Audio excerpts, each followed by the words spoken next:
Bonjour à toutes et à tous. Savez-vous que les techniques d'analyse jouent un rôle essentiel dans le contrôle de la qualité des produits? Ces techniques s'adressent aux scientifiques œuvrant dans des domaines variés que l'industrie chimique, alimentaire et pharmaceutique, mais aussi le diagnostic médical, les problèmes d'environnement et la recherche fondamentale. À travers ce cours, vous apprendrez les concepts des méthodes d'analyse impliquées dans le contrôle alimentaire, incluant l'équipement et la technique. Vous, les étudiants de la licence en technologie agroalimentaire et contrôle de qualité, le docteur Bonnoir va vous accompagner dans ce parcours. C'est parti!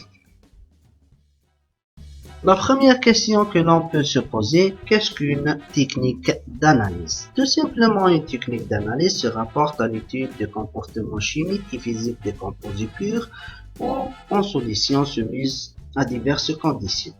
En technique d'analyse, il est d'usage de distinguer trois catégories de méthodes. Premièrement, les méthodes chimiques proprement dites, deuxièmement, les méthodes physico-chimiques et troisièmement, les méthodes physiques. L'enseignement théorique de ce modèle est organisé en 4 chapitres. Le premier chapitre est consacré au rappel des notions élémentaires, le deuxième détaille les méthodes chimiques, le troisième chapitre traite les méthodes physico-chimiques et le dernier évoque les techniques physiques. Donc, à la fin de ce cours, vous devriez être en mesure de, premièrement, définir, expliquer et utiliser les divers termes généraux d'analyse.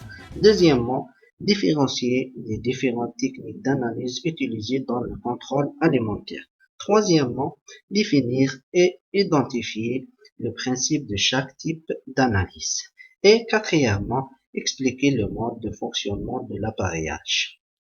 Pour que les informations communiquées dans ce cours soient pertinentes et utiles, il faut avoir, premièrement, des connaissances en mathématiques, physique et chimie de la première et deuxième année licence.